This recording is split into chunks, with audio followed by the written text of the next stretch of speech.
হরে কৃষ্ণ। সকলকে আবারও কৃষ্ণ প্রীতি শুভেচ্ছা জানিয়ে আমাদের ধারাবাহিক শ্রীমদ্ ভগবদ গীতার ক্লাসে আপনাদেরকে স্বাগতম জানাচ্ছি। আজ আমরা শ্রীমদ্ ভগবদ গীতার অন্তর্গত 10ম অধ্যায়ের 3 নম্বর শ্লোক নিয়ে আলোচনা করব। শ্লোকটি অত্যন্ত গুরুত্বপূর্ণ। পরমেশ্বর ভগবান শ্রীকৃষ্ণ তিনি খুব সুন্দরভাবে সমস্ত বিষয় এখানে তিনি জানাচ্ছেন যে বাস্তবিকভাবে পরমেশ্বর ভগবান কেমন এবং কিভাবে পরমেশ্বর ভগবানকে সাধারণ মানুষরা জানতে পারে, এবং যদি জানতে পারে তাহলে সেই সাধারণ মানুষের কী অবস্থা হয়। তো পুরো ডিটেলস আলোচনা হবে, আপনারা সকলে সাথে থাকবেন, শ্রদ্ধার সহিত বিষয়গুলি শ্রবণ করার চেষ্টা করবেন। তো চলুন শুরু করি। শুরুতে ছোট্ট একটা অনুরোধ, যারা চ্যানেলে প্রথমবার এসেছেন অবশ্যই চ্যানেলটি আপনারা সাবস্ক্রাইব করবেন এবং ভালো লাগলে ভিডিওটি অবশ্যই লাইক এবং শেয়ার করবেন। তো চলুন শুরু করি।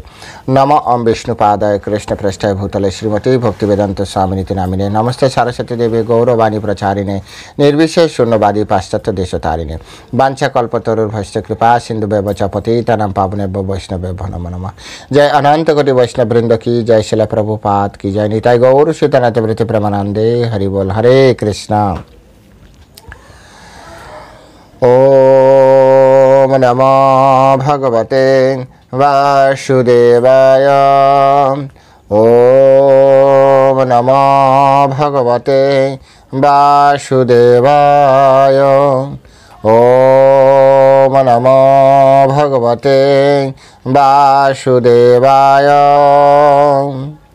শ্রীমদ্ ভগবদ গীতা 10ম অধ্যায় বিভূতি যোগ, শ্লোক নাম্বার 3। যো মাম অজম অনাদিম চ বেত্তি লোক মহেশ্বরাম অসাম্মুরৌ সমর্তেষু সর্বপাপৈ প্রমোচ্যতে। যো মাম অজম অনাদিম চ বেত্তি লোক মহেশ্বরাম অসাম্মুরৌ সমর্তেষু সর্বপাপৈ প্রমোচ্যতে। সর্বপাপৈ প্রমোচ্যতে। হরে কৃষ্ণ।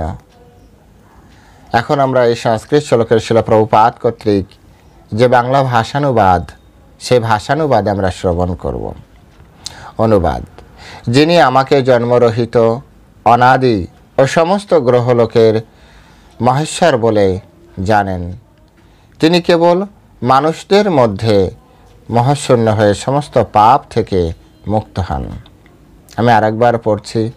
যিনি আমাকে জন্মরহিত, অনাদি এবং সমস্ত লোকের মহেশ্বর বলে জানেন, তিনি কেবল মানুষদের মধ্যে মহাশূন্য হয়ে সমস্ত পাপ থেকে মুক্ত হন। হরে কৃষ্ণ। জয় শিল প্রভুপাদ কি জয়।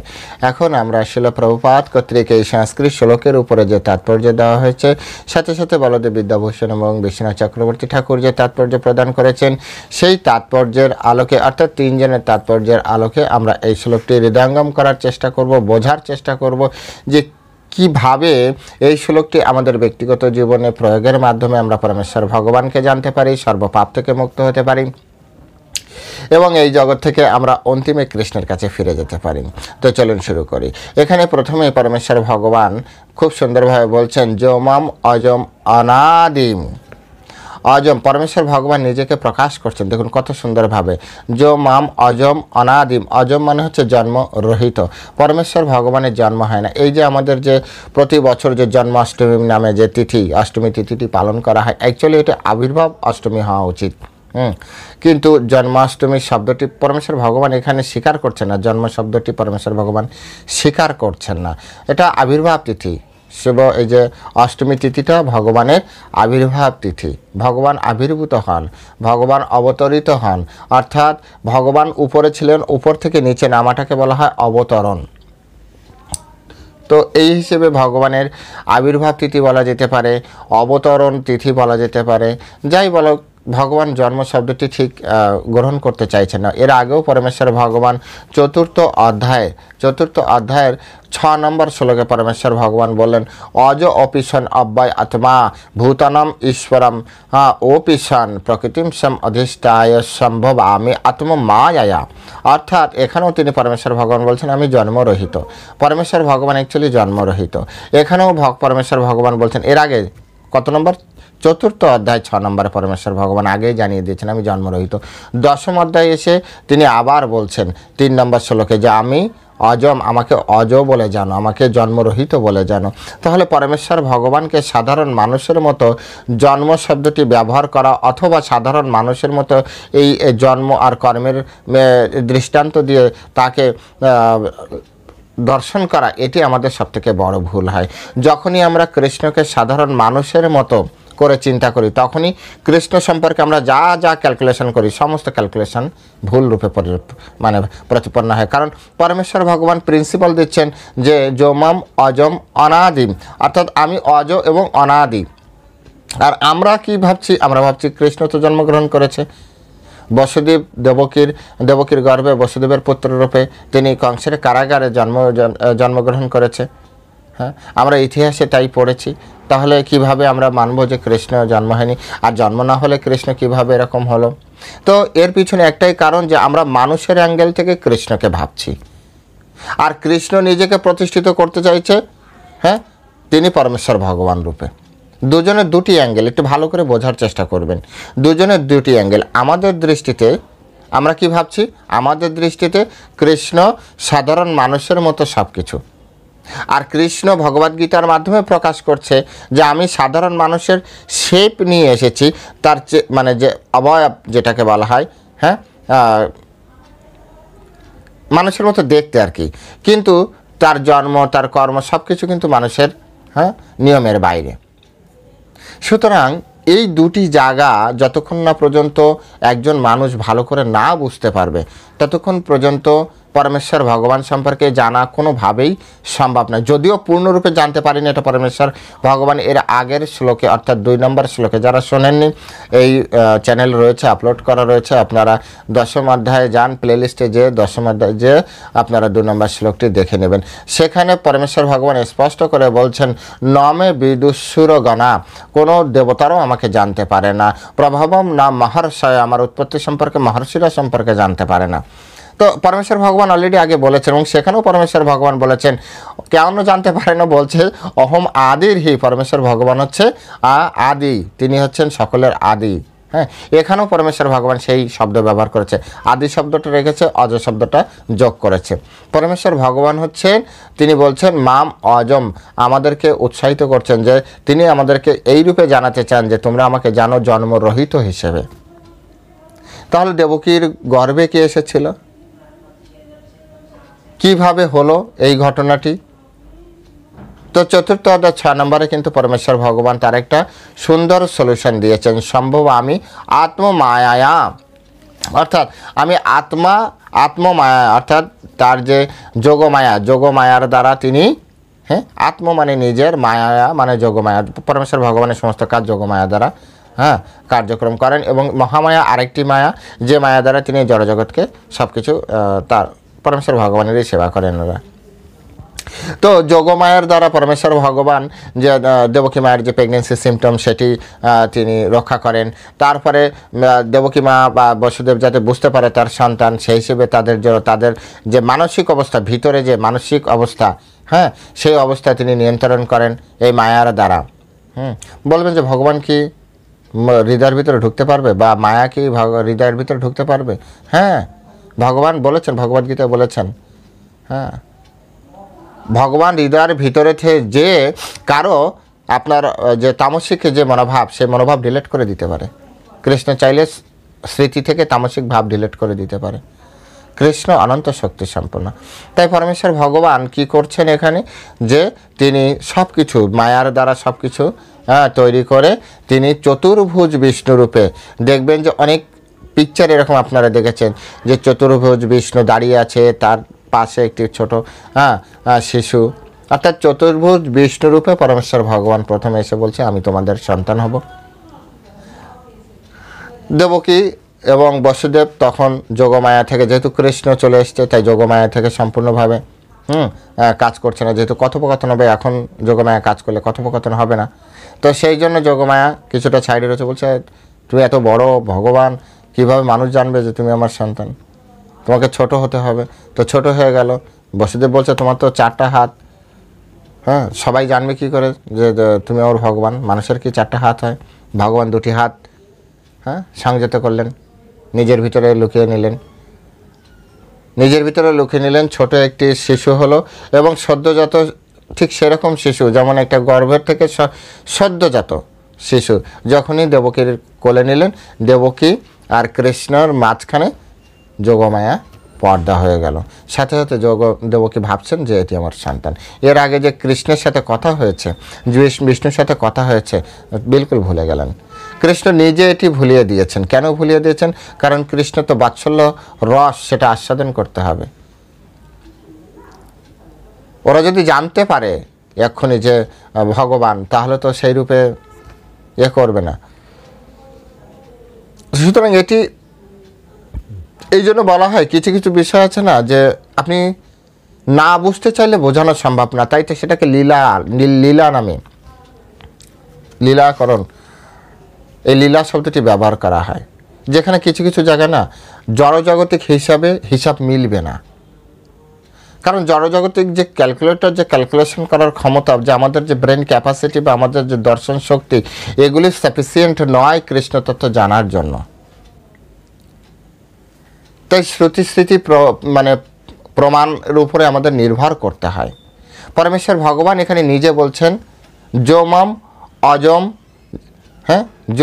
অজম অনাদিম, যিনি আমাকে জন্মরহিত অনাদি বলে জানে। অনাদি সম্পর্কে এখন আমরা যাইনি, বলছে এখানে অজম শব্দটি নিয়ে এখন আমরা কথা বলছি। পরমেশ্বর ভগবানকে প্রথমে আমাদেরকে স্বীকার করতে হবে। পরমেশ্বর ভগবানকে আপনি জানতে চান, তো প্রথমে আপনি স্বীকার করেন যে পরমেশ্বর ভগবান হচ্ছেন অজ, জন্মরহিত। তিনি আসেন স্বেচ্ছায়, তিনি এই জগৎ থেকে চলে যান স্বেচ্ছায়। যখন আপনি জন্মরহিত শব্দটি আপনি যখন আপনার হৃদয়ে ধারণ করতে পারবেন, আপনি যদি সত্যি বুঝতে পারেন যে কৃষ্ণ জন্মরহিত, তখন আপনার সামনে দিয়ে আরেকটি চিত্র সম্পূর্ণরূপে ডিলেট হবে। সেটি কি জানেন? যে ব্যাধের তীর দ্বারা কৃষ্ণের আঙুলের তীর বিঁধেছিল, সেই জন্য কৃষ্ণের মৃত্যু হয়েছে।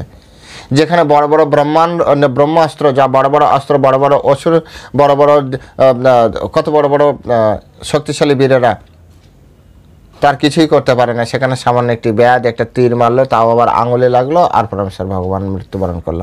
আপনি তখন তো মৃত্যুবরণ ভাবছেন যখন আপনি এই যে জন্মকরণ, এই জন্মগ্রহণটাকে আপনি মেনে নিয়েছেন। তাই প্রথম যদি প্রিন্সিপাল ভুল হয়, আপনি যত পৃষ্ঠা খরচ করে আপনি অঙ্ক করেন না কেন, অঙ্কের রেজাল্ট নিশ্চিত ভুলই হবে। প্রিন্সিপাল ঠিক রাখতে হবে পরমেশ্বর ভগবানকে জানার জন্য। এই জন্য বলা হচ্ছে শ্রীমদ্ ভগবদ গীতা হচ্ছে প্রিন্সিপাল বই। এর পরের বই হচ্ছে শ্রীমদ্ ভাগবতম, তারপরে হচ্ছে চৈতন্য চরিতামৃত। তো এখানে আপনি যদি পরমেশ্বর ভগবানকে অজ না ভাবেন, তো ভাগবতমে যে অপ্রাকৃত লীলার, মানে কি বলা যায়, যে ওখানে অপ্রাকৃত লীলার মানে খনি, সেগুলি আপনি কিভাবে মিলাবেন? এই জন্য তো মহাভারত পড়ে অনেকে বলে কৃষ্ণ একজন মহাপুরুষ, মহান রাষ্ট্রনায়ক, একজন বড় কূটনীতিবিদ, তৎকালীন সময়ের একজন ভালো যোদ্ধা, সেই জন্য ইতিহাসে তাকে ভগবান বলে সাজানো হয়েছে। কারণ ওরা গীতা পড়েনি, আর গীতা পড়লেও গীতা গড়গড় করে পড়ে গিয়েছে, গীতার শ্লোকগুলি হৃদয়ঙ্গম করেনি, অর্থাৎ সেগুলি বিশ্বাস করেনি। যেভাবে আমরা ছোটোবেলা থেকে উপন্যাস পড়তে পড়তে বড় হয়েছি, গল্প পড়তে পড়তে বড় হয়েছি, উপন্যাসেও বিভিন্ন ধরনের কাল্পনিক চরিত্র আছে, গল্পেও বিভিন্ন ধরনের কাল্পনিক চরিত্র আছে, এবং আমরা যখন পড়ি না তখন আমাদের ভিতরে এইটা শেখানো হয় যে এটি কাল্পনিক চরিত্র। একজন ব্যক্তি, একজন ঔপন্যাসিক বা একজন গল্পকার, তিনি তার মন দিয়ে খুব সুন্দর করে সমাজকে উন্নয়নের জন্য, সমাজ সংস্কারক হিসেবে তিনি কাজ করেছেন। একটি সুন্দর গল্পের আকারে সমাজের উন্নয়নের জন্য তিনি এই গল্পগুলো, উপন্যাসগুলো লিখেছেন সমাজের ভালোর জন্য। তো এগুলি পড়তে পড়তে তো আমরা দীর্ঘদিন বড় হই, যার জন্য যে কোনো কল্পকায়, যখনই আমরা কোনো চরিত্র পড়ি, যখনই চরিত্রের মহিমা পড়ি, তখনই আমাদের কাছে কাল্পনিক মনে হয়। প্রথমেই মনে হয় যেটি আমাদের ঠিক সমসাময়িক ম্যাচ না করে, এটা অনেকটা কাল্পনিক, একটু বাড়িয়ে বাড়িয়ে বলা হচ্ছে, এরকম আমাদের কাছে এরকম অনেকে বলে যে একটু বাড়িয়ে বাড়িয়ে বলা হচ্ছে। কৃষ্ণকে আপনি যত বাড়িয়ে বলেন, কৃষ্ণের জন্য সেটা কমই কম। যেমন 16,108টা স্ত্রী কৃষ্ণের, আপনার বলে বাবা রে, 16,108টা স্ত্রী। একজন ভক্তের কাছে শোনেন বলে এ তো খুবই সামান্য, ভগবানের আরও বেশি স্ত্রী হওয়া উচিত ছিল। আর বাস্তব সত্য হচ্ছে ভগবানের স্ত্রী সবাই, আমিও আপনিও। স্ত্রীর কাজ হচ্ছে ভগবানের সেবা করা, আমরা সবাই ভগবানের সেবক অথবা সেবিকা। এই জন্য শাস্ত্রে বলা হয় একেলা পুরুষ কৃষ্ণ, বাকি সব প্রকৃতি। এই অনন্ত কোটি ব্রহ্মাণ্ডে যত বড় বড় অধিনায়ক দেখেন না কেন, ব্রহ্মা, ইন্দ্র, এরা যাকেই দেখেন না কেন, এরা সবাই ভগবানের সেবায় নিয়োজিত। তো সবাই প্রকৃতি। এই জন্য কৃষ্ণ তত্ত্বটা হৃদয়ঙ্গম করাটা এটা সত্যি অত্যন্ত কঠিন ব্যাপার। তাই কৃষ্ণ যখন যেটাকে বলেছে, এই জন্য শিলা প্রভুপাদ এই গীতার নাম রেখেছে অ্যাজ ইট ইজ। যেভাবে আছে আপনি এভাবে বুঝুন। কৃষ্ণ নিজে বলেছেন আমি জন্মরহিত, ব্যাস, ওকে ওকে ভগবান আমি মেনে নিয়েছি আপনি জন্মরহিত।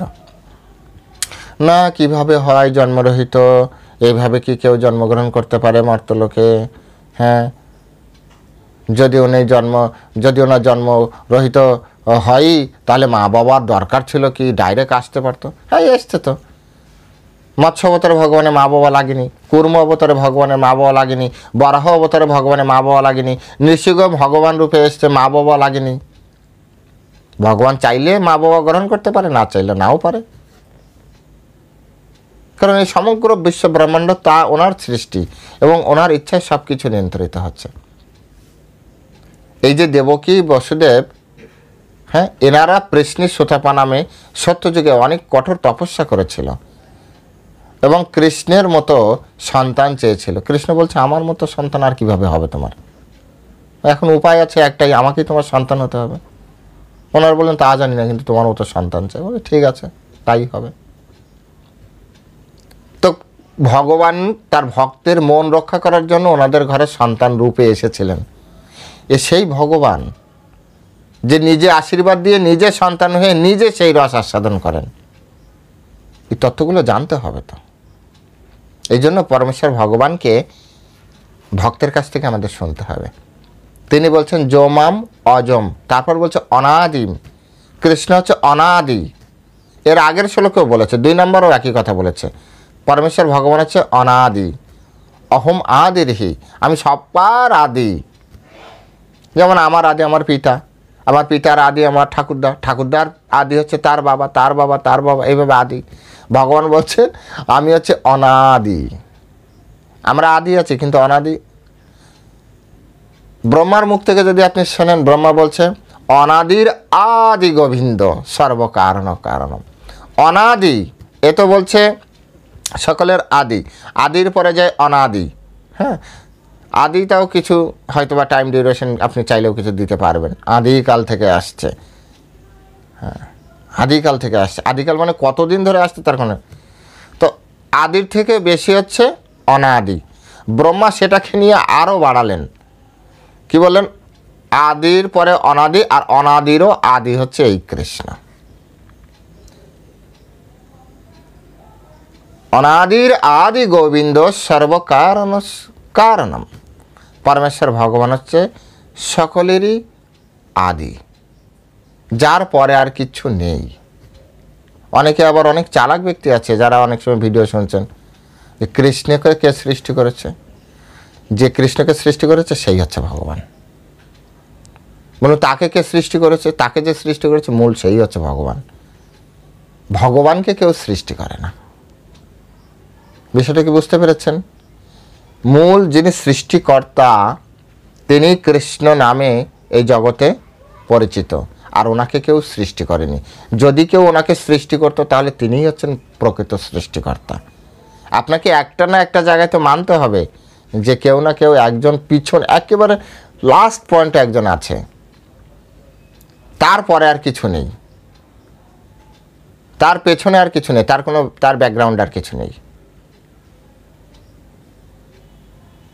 উনি হচ্ছেন পরমেশ্বর ভগবান, আর উনিই কৃষ্ণ নামে এসছে। আর এটি জানার জন্য আমার আপনার বহু জীবন তপস্যা করতে হবে। আর এটা আমি বলছি না, পরমেশ্বর ভগবান নিজে বলছেন, বহু নাম জন্ম নামন্তে জ্ঞানবান মাম প্রপদ্যতে বাসুদেব সর্বম ইতি স মহাত্মা সুদুর্লভ। বহু বহু জন্মের পরে কোনো একজন জ্ঞানবান ব্যক্তি বহুনাম জন্ম নামান্তে, বহু বহু জন্মের শেষে, অর্থাৎ এই জন্ম, তারপরের জন্ম, তারপরের জন্ম, এরকম অনেক জীবন ধরে আমাদেরকে জ্ঞান অর্জন করতে হবে। সাধু সঙ্গ, তারপর শাস্ত্রের সঙ্গ, এরকম বহু জীবন ধরে তপস্যা করতে হবে, জ্ঞান অর্জন করতে হবে। এরকম জ্ঞান অর্জন করতে করতে করতে করতে করতে করতে যখন পরিপূর্ণ অবস্থায় যাবে, জ্ঞানবান ব্যক্তি বলবে, যেমন পড়াশোনা করছে, 1 পড়ছে, 2, ও তো ক্লাসে পড়ে, শিক্ষিত, 2 পড়ে, 3 পড়ে, 5 পড়ে, প্রত্যেকেই শিক্ষিত ব্যক্তি। কিন্তু যিনি পিএইচডি লেভেল পর্যন্ত যায়, তার শিক্ষার সাথে 1-এর শিক্ষিত ব্যক্তির পার্থক্য আছে না? ঠিক একইভাবে বহু বহু জীবন ধরে যারা জ্ঞান অধ্যয়ন করতে করতে করতে করতে একেবারে শেষ পর্যায়ে যাবে, তাদেরকে বলা হয় প্রকৃত জ্ঞানবান ব্যক্তি। কিভাবে বুঝবো জ্ঞানবান ব্যক্তি কে? আর বহু জীবন অতিবাহিত হয়েছে, বহু জীবন অতিবাহিত হয়েছে আপনি খুব সহজে চিনতে পারবেন। এই হচ্ছে প্রিন্সিপাল। বহুনাম জন্ম নামান্তে জ্ঞানবান মাম প্রপদ্যতে, কৃষ্ণের চরণে আত্মসমর্পণ করেছে। যে কোনো কৃষ্ণ ভক্তের সাথে আপনি কথা বলেন, দেখবেন ওদের ফিলোসফি বাইরের মানুষের ফিলোসফির সাথে কিছুটা আলাদা। তো এখানে আপনাদের ভিতরে আপনারা একটা প্রশ্ন জাগতে পারে, প্রভুজি সবার ফিলোসফি আলাদা। সত্য, এটাও আমি মানি, সকলের ফিলোসফি আলাদা, কিন্তু কৃষ্ণতত্ত্ব হৃদয়ঙ্গম করার ব্যাপারে তাদের ফিলোসফিটা পারফেক্ট। বলতে পারেন কিভাবে পারফেক্ট? আপনি বলতে পারেন আমাদেরটা কেন পারফেক্ট না? খুব সিম্পলি, ভগবান এখানে বলেছে জন্মরহিত, আমরা মেনে নিয়েছি। আরেকজন ব্যক্তি যে কৃষ্ণ ভক্ত, সে মেনে নিয়েছে জন্মরহিত, আপনি কেন মানছেন না?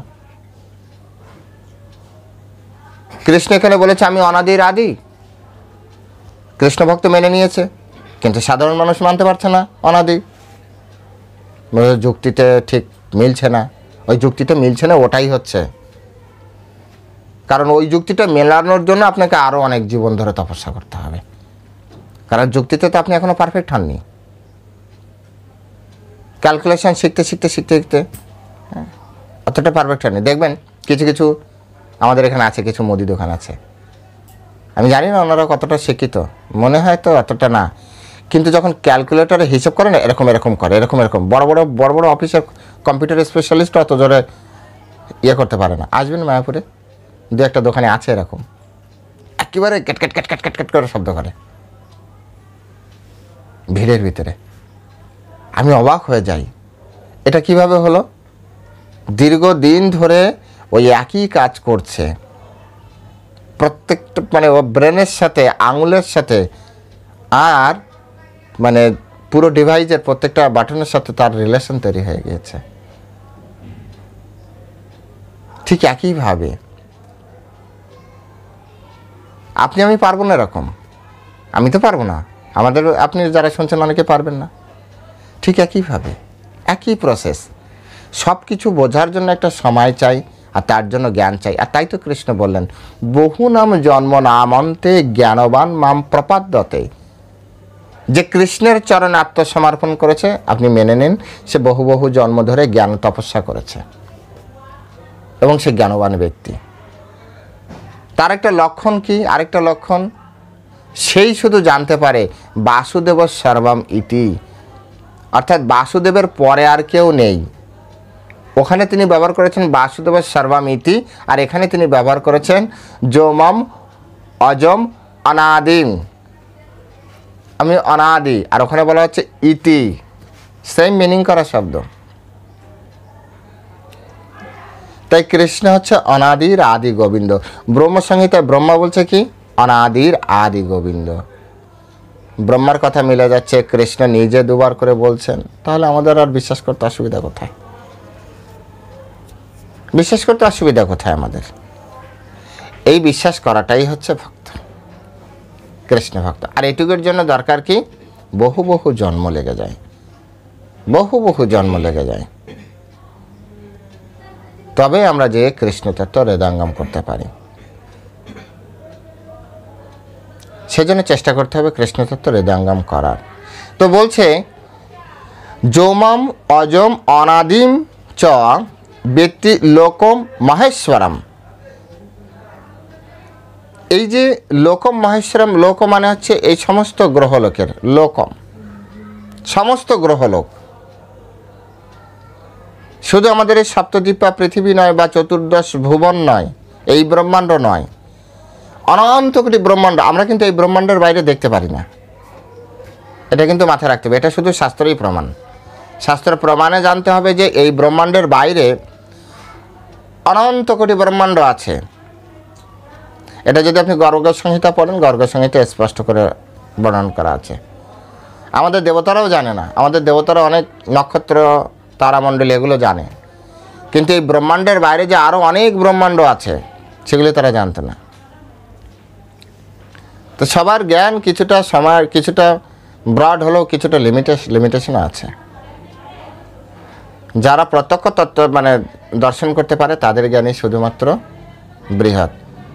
কেউ শাস্ত্রের মাধ্যমে দর্শন করে, কেউ গুরুদেবের শ্রীমুখ থেকে দর্শন করে কথা, আর কেউ সেই রকম যোগ্য ব্যক্তির সান্নিধ্য প্রাপ্তির পরে, যেভাবে যে দেবতাদের গর্গ সংহিতা বলা হচ্ছে, দেবতারা ব্রহ্মা বিষ্ণু এবং মহেশ্বরের সান্নিধ্য থেকে কোনো একটি বিশেষ মিটিংয়ের জন্য কৃষ্ণলোকে যেতে হয়েছিল, তাই ওনারা এই ব্রহ্মাণ্ড থেকে বেরিয়েছিলেন। যখন ওনারা এই ব্রহ্মাণ্ড থেকে বেরিয়ে গেলেন তখন দেখলেন অনন্ত কোটি এরকম ব্রহ্মাণ্ড কারণ সমুদ্রে সেগুলি ভাসছে।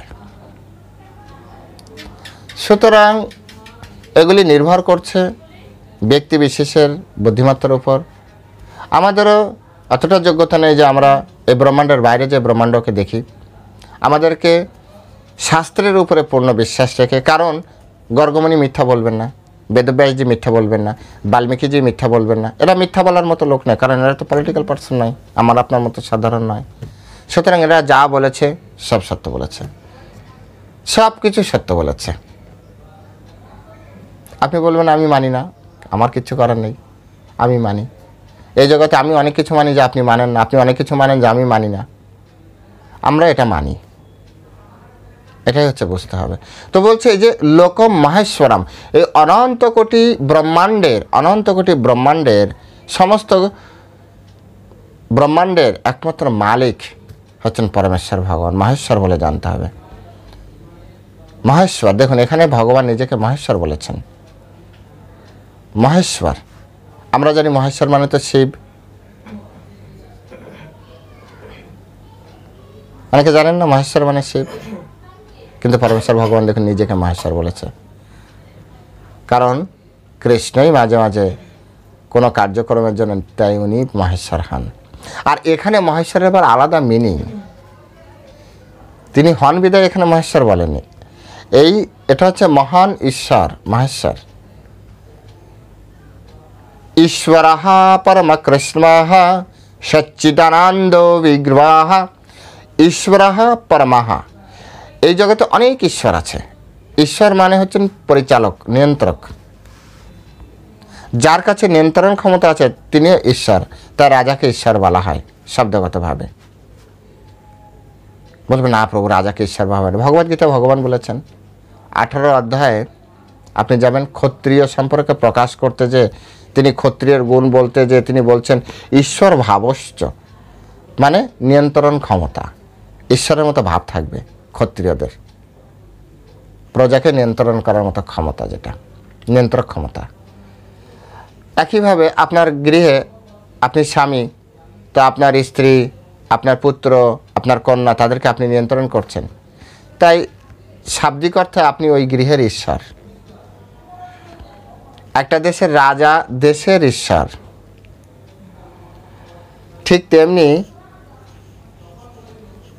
যারা মানে এক একজন যার কাছে নিয়ন্ত্রণ ক্ষমতা আছে তাদেরকে ঈশ্বর বলা হয়। তো অনন্ত কোটি ঈশ্বর থাকলেও শ্রেষ্ঠ ঈশ্বর হচ্ছে ঈশ্বরঃ পরমঃ। পরমা মানে হচ্ছে শ্রেষ্ঠ, শ্রেষ্ঠ ঈশ্বর হচ্ছে পরমেশ্বর ভগবান শ্রীকৃষ্ণ, তিনি হচ্ছেন শ্রীকৃষ্ণ। তাই এখানে পরমেশ্বর ভগবান বলছেন যো ব্যক্তি লোকম মহেশ্বরম, এই সমস্ত বিশ্ব ব্রহ্মাণ্ড, মানে সমস্ত এই ব্রহ্মাণ্ড নয়, অনন্ত কোটি ব্রহ্মাণ্ডের, অনন্ত কোটি লোকের, যে মহান ঈশ্বর, মহেশ্বর, সকল ঈশ্বরেরও ঈশ্বর যিনি, তাকে সেই হিসেবে মেনে নেওয়া, কৃষ্ণকে মেনে নেওয়া, তবে যে আমরা কৃষ্ণকে জানতে পারবো। অনেকে মানতেই চায় না। অনেক ব্যক্তি আছে যারা ও তো দেবকী বসুদেবের পুত্র, কিন্তু এই দেবকী বসুদেবের পুত্রই তিনি হচ্ছেন অনন্ত কোটি লোকের মহেশ্বর।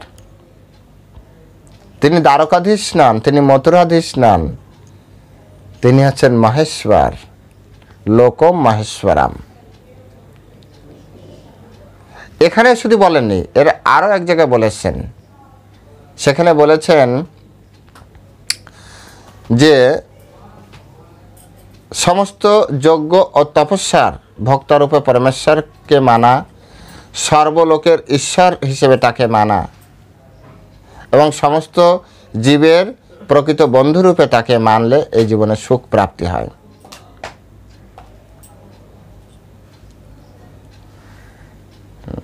সর্বলোক মহেশ্বরম, এখানে হচ্ছে লোক মহেশ্বরম আর ওখানে সর্বলোক মহেশ্বরম। ভক্তরম যোগ্য তপসাম সর্বলোক মহেশ্বরাম সুহৃদ সর্বভূতানাম গাতামাম শান্তিম ইচ্ছাতি। আর এখানে তিনি বললেন সেই ওখান থেকে একটা শব্দ কেটে নিয়ে আসা, ওখানে হচ্ছে সর্বলোক মহেশ্বরম, এখানে বলছে যে ওখানে বলছে ভক্তরম যোগ্য তপসাম সর্বলোক মহেশ্বরাম সুহৃদ সর্বভূতানাম গাতামাম। ওখানে গাতা শব্দ ব্যবহৃত হয়েছে, এখানে গাতার বিপরীতে ব্যক্তি শব্দ ব্যবহৃত হয়েছে। ব্যক্তি লোক মহেশ্বরাম আর ওখানে গাতা মহেশ্বরম, সর্বলোক মহেশ্বরম। তো পরমেশ্বর ভগবান বারবার করে বলছে আমি অনন্তকোটি জগতের একমাত্র মালিক। মানলে কি সমস্যা? যারা এটি মানবে তাদের সম্পর্কে পরমেশ্বর ভগবান কি বলছে দেখুন। বলছে অসংমূঢ়। অসংমূঢ় মানে কি? যার ভিতর আর মোহ থাকবে না। হ্যাঁ, মূর্খ মোহিত অবস্থায় থাকে। অসম্মূঢ় মানে হচ্ছে মোহ রহিত, মোহশূন্য হয়ে। যে ব্যক্তি ভগবানকে এই তিনটি জিনিস জানতে পারে, ভগবানকে তিনটি জিনিস, তিনটি গুণে তাকে দেখতে পারবে। এক হচ্ছে অজম, দুই অনাদিম, তিন হচ্ছে সর্বলোকের মহেশ্বর রূপে। এই তিনটি রূপে ভগবানকে যে জানতে পারবে সে হচ্ছে অসঙ্গ মৌরহা। তাকেই জানুন যে সে হচ্ছে, তার ভিতরে কোনো মোহ নেই, সে ব্যক্তি মোহশূন্য। যার ভিতরে কিঞ্চিত মোহ আছে না, সে তিনটার একটা মেনে নেবে বা দুটো মেনে নেবে, তিনটা একবারে মেনে নেবে না কৃষ্ণ সম্পর্কে। তখনই বুঝবেন যে ওর ভিতরে মোহ আছে, ও কৃষ্ণকে মানতে চাইবে না। ওর ভিতরে কোনো না কোনোভাবে মোহ লুকিয়ে আছে। আর মোহ অন্ধকারের প্রতিরূপ, ও অন্ধকারাচ্ছন্নে আছে, ও কৃষ্ণকে পূর্ণরূপে জানতে পারছে না। পূর্ণরূপে জানতে পারলে কৃষ্ণ সম্পর্কে কি কি? এক হচ্ছে কৃষ্ণ অজ, দুই অনাদি, তিন হচ্ছে মহেশ্বরাম। এই তিনটে সে মেনে নেবে। এখন কথা হচ্ছে ভগবান বলছেন যারা তিনটে মেনে নিচ্ছে তারা মোহশূন্য। কিন্তু মোহশূন্য হওয়ার পরে কি হয়? মোহশূন্য যদি হয়, যেমন একজন ব্যক্তি মদ খাওয়ার পরে তার আচরণ কেমন হবে আপনার সামনে? স্বাভাবিক না। ঠিক একইভাবে যে ব্যক্তি মোহিত, সেই জগতে যত বড় তত্ত্ব দিক, সে যত বড় বড় ডায়লগ দিক, তার আচরণকে কখনো সঠিক মানবেন না, তার তত্ত্বকে কখনো সঠিক মানবেন না। এই জড়জগৎকে ভালো করার জন্য কৃষ্ণকে অমান্য করে যারা বড় বড় তত্ত্ব আমাদেরকে দিচ্ছে, পড়াচ্ছে, এরা মোহিত অবস্থায় আছে। ঠিক একজন মাতাল ব্যক্তির দার্শনিক কথা আপনি যেমন মন লাগাতে পারেন না, ঠিক তেমনি যারা মোহিত, এই জড়জগতে মোহিত অবস্থায় বড় বড় দার্শনিক তত্ত্ব দিচ্ছে, আপনি চিন্তা করুন যে এই জগতে ওই দার্শনিক তত্ত্বের মাধ্যমে কোনো দিন ভালো কিছু হবে না। দেখুন এই জড়জগতে আসলে কত কত দার্শনিক তত্ত্বের দ্বারা এই জগৎকে ভালো করার চেষ্টা করছে, আদৌ ভালো হচ্ছে কি না নিজের চোখে দেখুন। রেজাল্ট আপনাদের সামনে। তত্ত্বের অভাব নেই, বিজ্ঞানের অভাব নেই, অর্থের অভাব নেই, রাজনীতিবিদের অভাব নেই, কিন্তু সমগ্র দেশ পৃথিবীর অবস্থাটা বর্তমানে দেখুন। কিসের অভাব আছে? রাজনীতিবিদের অভাব? কোন দেশে রাজনীতিবিদের অভাব?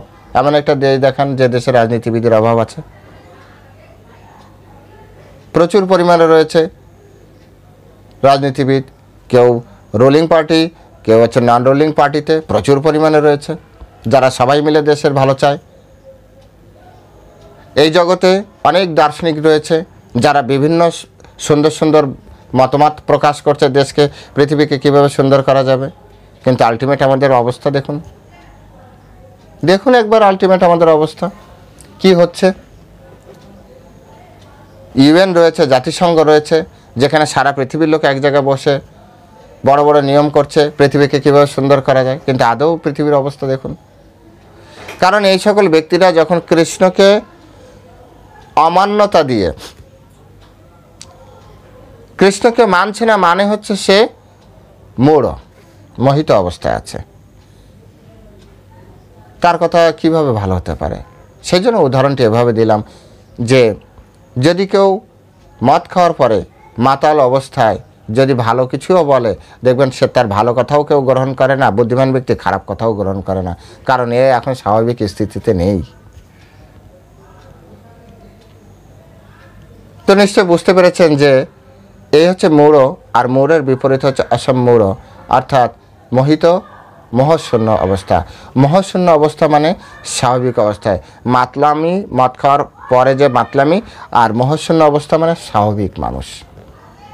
এই স্বাভাবিক মানুষের দু চারটা কথা শ্রবণ করলেও লাভ, কারণ যে স্বাভাবিক বুদ্ধিতে আছে, স্বাভাবিক চেতনায় আছে। তো কৃষ্ণকে যারা মেনে নিচ্ছে এরা হচ্ছে স্বাভাবিক চেতনায় আছে, স্বাভাবিক চেতনায়। কৃষ্ণের কথা শুনলে আমাদের চেতনা ফিরে আসবে, আমাদের স্মৃতি ফিরে আসবে, আমাদের জ্ঞান বুদ্ধি ফিরে আসবে। যেভাবে ভগবদ্গীতায় লাস্টে যে বলছে, অর্জুন বলছে ভগবদ্গীতা সব শ্রবণের পরে, নষ্ট মহাস্মৃতির লব্ধা তৎপ্রসাদম মায়াশ্চিত স্থিত অস্মি গত সন্দেহ করিষ্য বচনাম তব। স্থিত অস্মি, আমি শান্ত হয়েছি, স্থির হয়েছি। গত সন্দেহ, আমার সমস্ত সন্দেহ চলে গিয়েছে। স্মৃতির লব্ধ, আমি স্মৃতি লাভ করেছি। তো স্মৃতিবিহীন থাকলে মানুষ তার কথা আর কি ভাববে। তো কৃষ্ণকে যারা জানতে পারবে, কৃষ্ণকে যারা বুঝতে পারবে, কৃষ্ণকে যারা মেনে নিবে, তাদের সঠিক স্মৃতি পাবে, আর সঠিক স্মৃতিতে সে সঠিক সঠিক কথা বলবে। তো সঠিক স্মৃতিতে আসলে বা মোহশূন্য হলে আমাদের কি হবে? পরমেশ্বর ভগবান বললেন স মর্তেষু, এই মর্তলোকে, অর্থাৎ এই মরণশীল মানুষদের মধ্যে, মরণশীল প্রচুর জীব আছে না এই জগতে, মানুষ রয়েছে। অন্যান্য জীব সাধারণত তাদের জন্য ধর্মগ্রন্থ নয়, তারা অটো আপডেট হতে থাকে। মানুষের জন্য ধর্মগ্রন্থ, তাই মানুষদের কথায় আমাদের ভাবতে হবে। মর্তেষু মানে হচ্ছে মর্তবাসীর সমস্ত মনুষ্য শ্রেণীর জীব। সমর্তেষু, হ্যাঁ, সর্ব পাপই প্রমুচ্যতে, তিনি সমস্ত পাপ থেকে মুক্ত হয়ে যান। সমস্ত পাপ থেকে মুক্ত হয়ে যাবে কিভাবে? শুধু তিনটি শব্দ কৃষ্ণের উপরে আপনি যদি মেনে নেন। এক, তিনি হচ্ছেন অজম। দুই হচ্ছে অনাদি। তিন হচ্ছে তিনি হচ্ছেন সমস্ত লোকের মহেশ্বর। এই তিনটি যদি আপনি মেনে নেন তাহলে আপনি মহাশূন্য অবস্থায় আছেন, এবং এই মনুষ্য মানে এই মর্তলোকে যত মনুষ্যধারী জীব আছে, দেহধারী জীব আছে, হ্যাঁ, তাদের ভিতরে আপনি হচ্ছেন সমস্ত পাপ থেকে মুক্ত হয়ে যাওয়ার মতো একজন ব্যক্তি।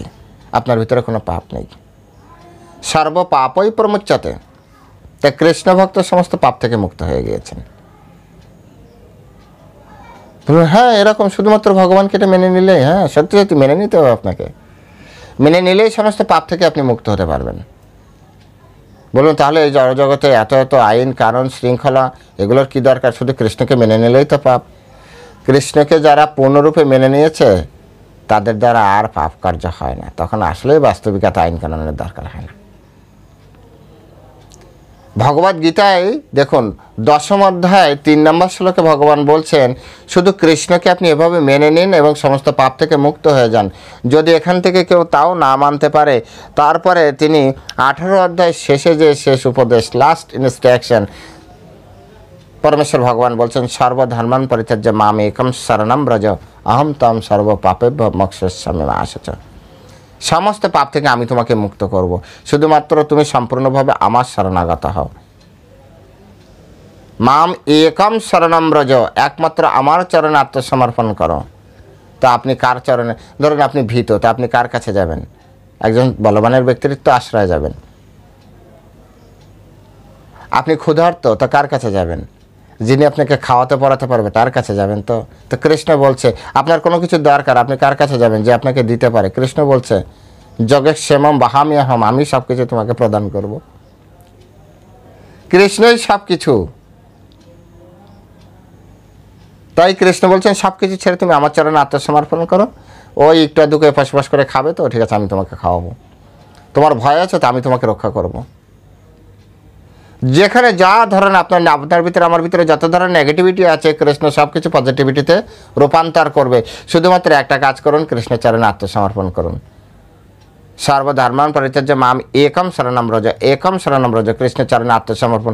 আর কৃষ্ণের চরণে আত্মসমর্পণই এই যে পরমেশ্বর ভগবান তিনি অজ, তিনি অনাদি এবং তিনি সমস্ত লোকের মহেশ্বর। সুতরাং তার জন্য তিনি আমাকে রক্ষা করবেন, তিনি আমাকে পরিচালিত করবেন। তিনি হচ্ছেন একমাত্র মালিক, তিনি আমার পিতা, অহম মাতা ধাতা বিধাতা, তিনি সব কিছু। তিনি আমাকে খাওয়ান, তিনি আমাকে পড়ান, তিনি আমাকে রাখেন, তিনি আমাকে মারেন, তিনিই সব কিছু।